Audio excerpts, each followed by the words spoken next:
Right, so hello and welcome back to Books and Things, and welcome to another video. And today I want to do a bit of a Christmas book haul and take you through some of the books that I received for Christmas.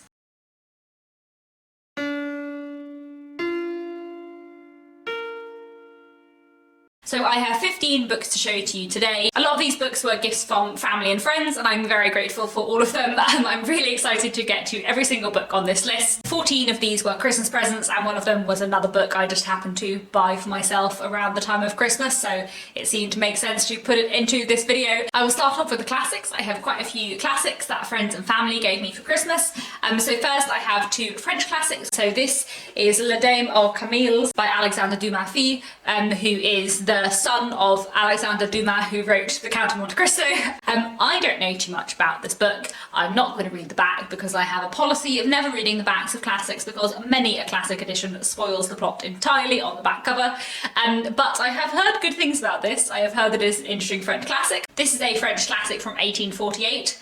I have heard very good things about it. I'm curious. We will see how I get on with it later in the year. And then the other French classic, this is Old Man Goriot by Balzac. I've been meaning to read something by Balzac for a very long time. Hopefully this year I will finally do so. I'm looking forward to reading this. Again, don't know too much about it, not going to look at the back cover, but this is another French 19th century classic. It's from 1835 and I'm looking forward to reading it. I then also have a Japanese classic, The Waiting Years by Fumiko Enchi.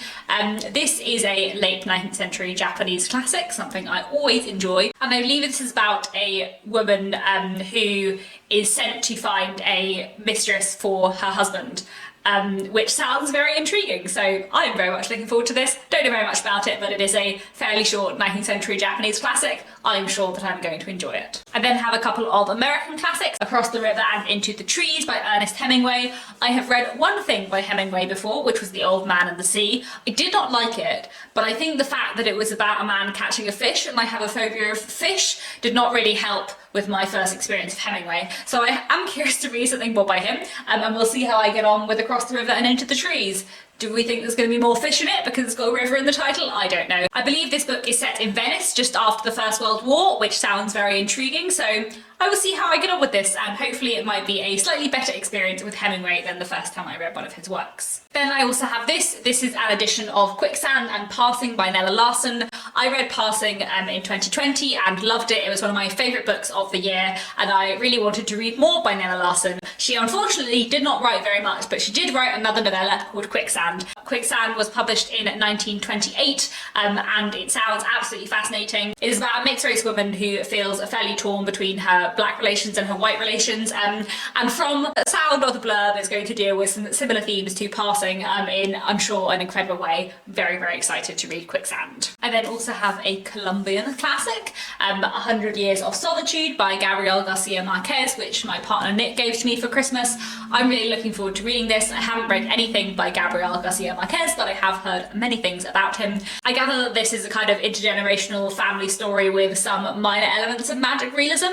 That's about all I know, and that's okay. I'm quite looking forward to this. I think it should be a very interesting read. Then another classic, Afternoon Men by Anthony Powell. I really like Anthony Powell. His series A Dance to the Music of Time is one of my favourite works of literature, but I haven't actually read any of his works beyond A Dance to the Music of Time, so I'm very much looking forward to this. This is a novel from the 1930s, which I believe follows a young man and his various endeavours and antics and relationships with the people around him. I really like Anthony Powell. I'm sure this will be a great social satire on 1930s Britain. Very much looking forward to it. Before I move away from the classics and on to the modern literature, I do just want to show you the book that I bought for myself, which was not a Christmas present, and that is this. This is Black Writers in Britain, 1760 to 1890, an anthology, edited by Paul Edwards and David Daverdeen. So I actually ordered this ages ago, and because this is like relatively out of print, it took me a long time to get it, and it only just arrived. Basically, I've been trying to find and track down 19th century British writers of colour,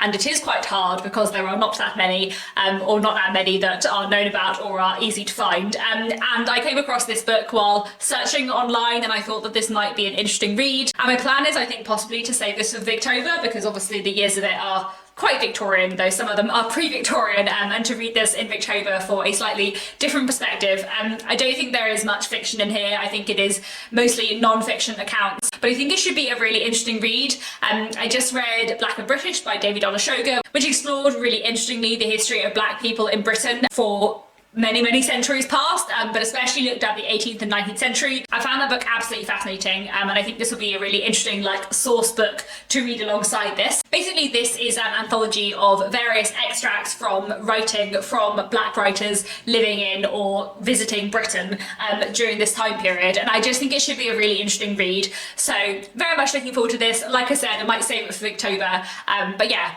I think this should be a very interesting read, and I'm hoping to discover some new interesting authors and historical figures through this. Moving on to the contemporary literature, the first book I want to mention, another Christmas present, was This Is Happiness by Niall Williams. I'm really looking forward to this. I have read one book by Niall Williams before, The History of Rain, which I really enjoyed, and I'm sure this will be an interesting read as well. This book is about a 17-year-old boy who, after dropping out of school, returns home to his small Irish country parish, and there kind of meets his family's new lodger, about whom something doesn't seem quite right. Sounds like a really interesting read, and I really enjoyed Niall Williams' writing in The History of the Rain, so I'm really looking forward to this. I also have In the Skin of a Lion by Michael Ondarte. This is set in 1920s Toronto and sounds like it will be an interesting historical fiction novel. I've read one book of Michael Ondarte's before, Warlight, which I had sort of mixed feelings about, where I quite enjoyed it, but I also felt like I didn't really get that much out of it at the end. So I'm quite interested to read more by him and see how I get on with it. This sounds like a really interesting read, and I'm always interested in stuff set in the 1920s. And then I have a few other books I got as Christmas presents. So I have The Long Song by Andrea Levy.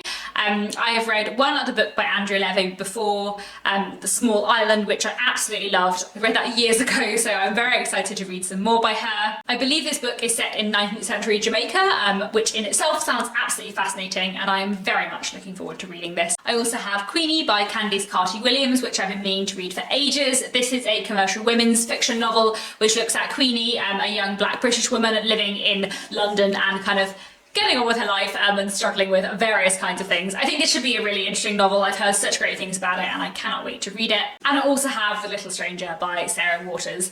I love Sarah Waters a lot. I've read 3 of her books, all of which I've enjoyed, and I'm very much looking forward to this. I believe this is a haunted house novel, a bit of a gothic book, so I think I will really enjoy this one, and I'm looking forward to picking it up sometime soon. Really love Sarah Waters, she is such an amazing writer. Then finally, I also have 2 non-fiction books, Death by Shakespeare by Catherine Harkup, which sounds very interesting, and it's all about how death is featured in and explored in Shakespeare's plays, which sounds really interesting. Love a good non-fiction, love a bit about Shakespeare. I'm really looking forward to this. And finally, another non-fiction book about books. I have The Artful Dickens by John Mullen. I love John Mullen a lot. He is one of my favourite non-fiction writers. He wrote What Matters in Jane Austen, which is my favourite non-fiction book ever, and this is his version of What Matters in Jane Austen, but about Charles Dickens, who I love slightly more than Jane Austen. So this book I have exceptionally high hopes for. I think this might be one of my favourite non-fiction books ever. We will see. I think this will just be fascinating. I think it's going to be John Mullen just exploring how amazing Dickens is. The subtitle is The Tricks and Ploys of the Great Novelist, and I'm just so excited for this. I really hope I will like this. Those are all the books I wanted to share with you today. Please do let me know down in the comments if you've read any of these and what you thought of them. And that's it. Thanks very much for watching, and I'll be back very soon with another bookish video.